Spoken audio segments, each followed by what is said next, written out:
Assalamualaikum warahmatullahi wabarakatuh. Bertemu lagi kita di pengantar akuntansi 1. Kali ini kita masuk di bab 4 mengenai penyesuaian pembukuan. Oke, kita langsung saja. Berikut ini adalah pengertian dari jurnal penyesuaian, di mana jurnal penyesuaian ini adalah jurnal yang dibuat dengan tujuan untuk menunjukkan keadaan yang sesungguhnya. Nah, untuk rekening real atau rekening yang biasanya ada di neraca, ini ada atau terjadi pada rekening aset dan hutang. Sedangkan untuk rekening nominal itu biasanya terjadi pada rekening biaya dan pendapatan. Oke.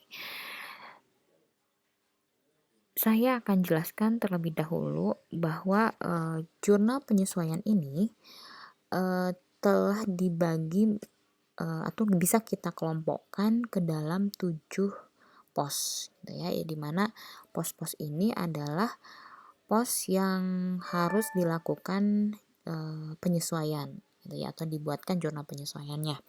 Kita mulai dari yang pertama, yaitu kerugian piutang usaha. Nah, kerugian piutang usaha kalau kita telaah lebih dalam, gitu ya, piutang itu adalah uang yang ada di orang lain, gitu ya, uang milik perusahaan yang ada di pihak luar. Nah, uang ini ada kemungkinan tidak dibayar, atau piutang ini ada kemungkinan tidak terbayar, sehingga akan menimbulkan yang namanya kerugian. Nah, pada saat piutang ini tidak tertagih atau tidak terbayar oleh pihak luar, gitu ya, bisa itu bentuknya pelanggan ataupun nasabah, begitu ya, maka akan dilakukan yang namanya penghapusan. Nah, jadi akuntansi telah mengantisipasi peristiwa-peristiwa yang terjadi seperti itu, yaitu dilakukan yang namanya penghapusan. Oke. Nah, penghapusan ini dalam akuntansi dicatatnya sesuai dengan yang ada di siklus, ya, kan perlu dicatat. Maka dalam pencatatannya kita bisa menggunakan 2 metode, yaitu menghapusnya secara langsung atau tidak langsung, atau dikenal juga sebagai metode cadangan. Nah, karena piutang ini tidak terbayar, gitu ya, sehingga kita harus dihapus. Kalau kita menggunakan metode penghapusan langsung, maka yang namanya piutang ini, gitu ya, piutang ini kan kelompok aset, gitu ya. Kalau tidak terbayar, maka piutang ini namanya kelompok aset kan kalau menghilang atau berkurang itu kan dikredit posisinya, sehingga itu mengapa piutang itu posisinya ada di sebelah kredit. Nah, yang namanya piutang tidak terbayar, uang kita yang ada di orang lain tidak berhasil dibayar, akan menimbulkan yang namanya kerugian. Kerugian ini menjadi beban bagi perusahaan. Itu mengapa masuk ke dalam beban kerugian piutang atau beban piutang tidak tertagih. Nah, kemudian metode yang kedua adalah metode tidak langsung atau metode cadangan, sehingga piutang yang kemungkinan tidak bisa tertagih, jadi perusahaan itu sudah mencadangkannya terlebih dahulu dalam akun yang namanya cadangan kerugian piutang. Misalkan perusahaan memiliki piutang itu sebesar 10 juta misalnya, dan sudah berekspektasi bahwa 2%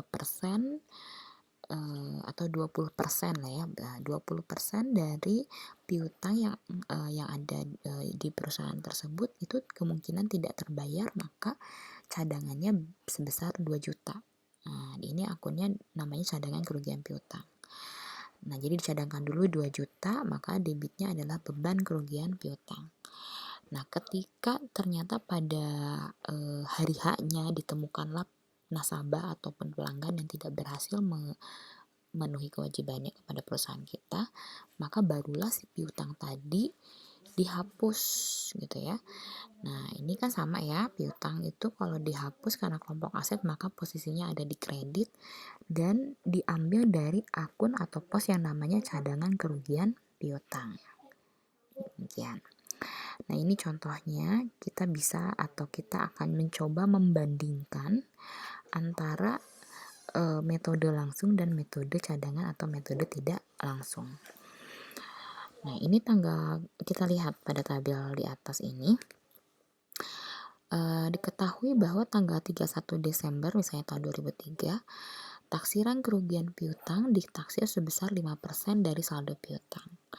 Jika itu adalah metode langsung, sedangkan jika kita menggunakan metode tidak langsung, di jurnal penyesuaiannya sudah kita cadangkan gitu. Misalnya 600.000, maka debitnya adalah beban kerugian piutang dan kreditnya cadangan kerugian piutang sebesar 600.000.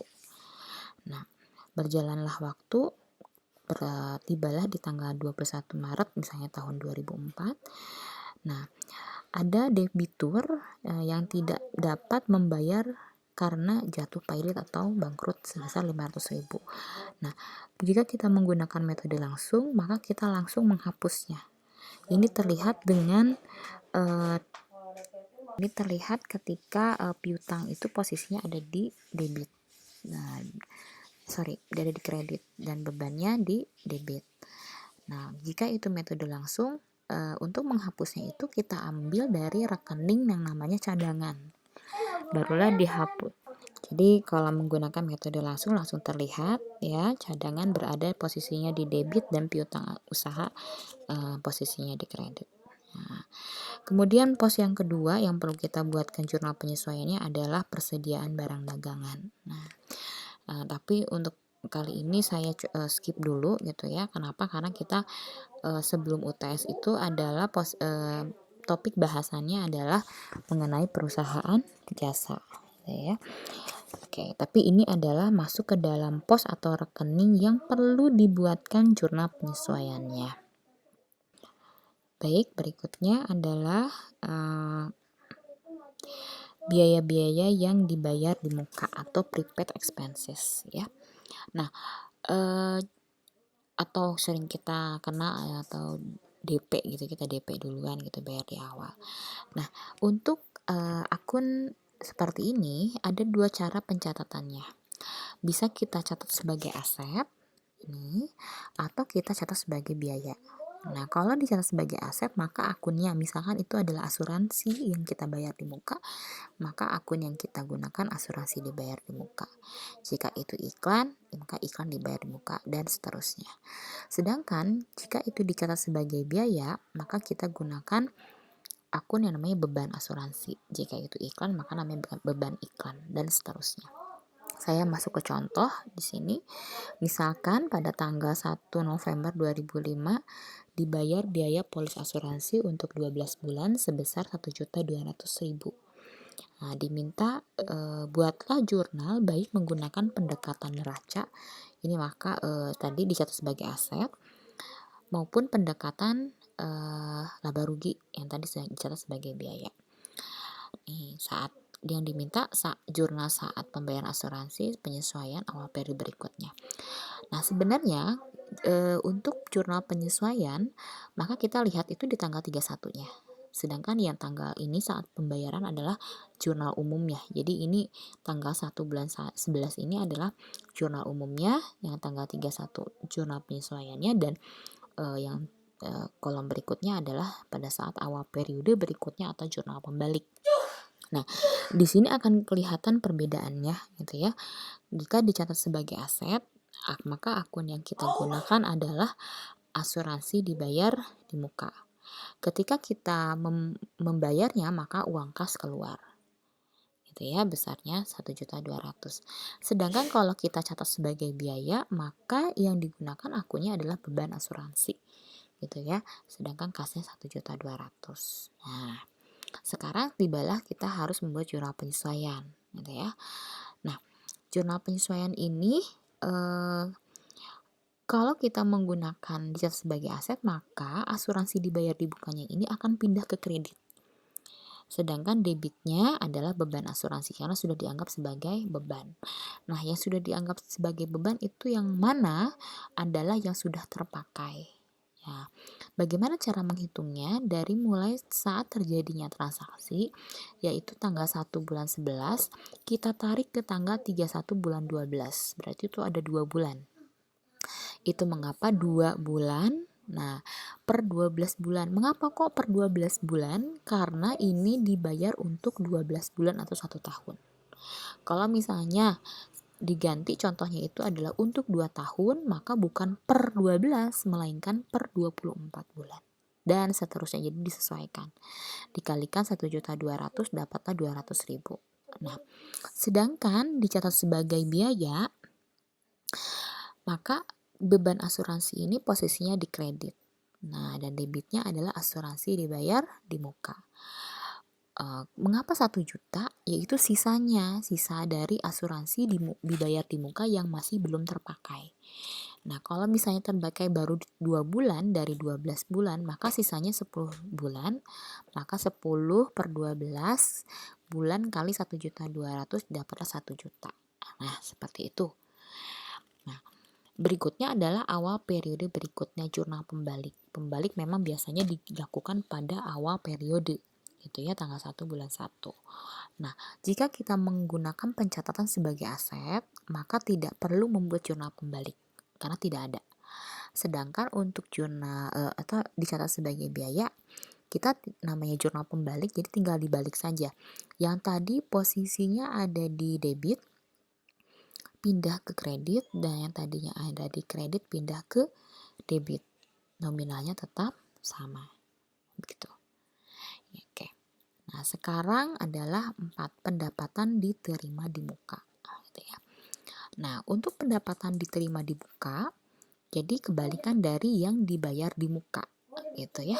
Nah, ini dapat dilakukan dengan 2 pencatatan juga. Dicatat sebagai hutang dan dicatat sebagai pendapatan. Kalau misalnya dicatat sebagai hutang, maka akun atau rekening yang kita gunakan misalnya itu sewa ya, sewa diterima di muka. Maka kalau misalnya itu bunga diterima di muka, iklan diterima di muka. Kalau tadi adalah misalnya dibayar di muka, maka sewa dibayar di muka, gitu ya. Nah, kalau ini karena dia orangnya bayar duluan dengan kita, maka ini kita yang mendapatkan uangnya yang dibayar di muka, gitu ya. Oke. Kalau misalnya pendapatan bisa sewa, pendapatan bunga, dan pendapatan lain-lain. Ya, baik, berikutnya ada nih, kita lihat contohnya ya. Contoh, misalnya tanggal 1 bulan 11 tahun 2005 diterima uang gudang yang disewakan kepada PT Lizzie untuk 1 tahun, misalnya sebesar 1.200.000. Nah, kita diminta untuk membuat jurnal saat penerimaan, saat penyesuaian, dan awal periode berikutnya. Gitu ya. Nah, sekarang kalau misalkan dicatat sebagai hutang, kita bandingkan ya. Kalau dicatat sebagai hutang, gitu ya, maka kasnya di debit karena menerima, gitu ya. Jadi kita punya hutang dong, karena belum melakukan kewajiban kita. Sewa dibayar di mukanya, sewa diterima di muka ini ya, harusnya sewa diterima di mukanya 1.200.000, gitu ya. Nah, sedangkan kalau dicatat sebagai pendapatan, maka kas sama-sama kan nerima uangnya 1.200.000 dan ini sudah diakui sebagai pendapatan. Nah, sekali lagi saya koreksi, ini harusnya sewa diterima di muka ya. Nah, pada saat melakukan jurnal penyesuaian, jadi kalau yang tanggal 1 bulan 11 ini karena ini kan terjadinya 1 bulan 11, maka ini adalah satu jurnal umum. Nah, dan yang ini di akhir periode adalah jurnal penyesuaian. Nah, ketika kita akan membuat jurnal penyesuaiannya, maka sewa diterima di mukanya posisinya ada di debit. Dan karena sudah dilakukan kewajiban kita, maka bisa kita akui sebagai pendapatan. Nah, sekarang untuk tahu kenapa muncul 200.000, karena dihitung dari kapan terjadinya transaksi hingga 31 Desember. Nah, transaksi terjadi tanggal 1 bulan November ditarik ke tanggal 31 bulan 12, berarti itu ada 2 bulan. Maka 2 per 12 kali 1.200.000 rupiah. Ya.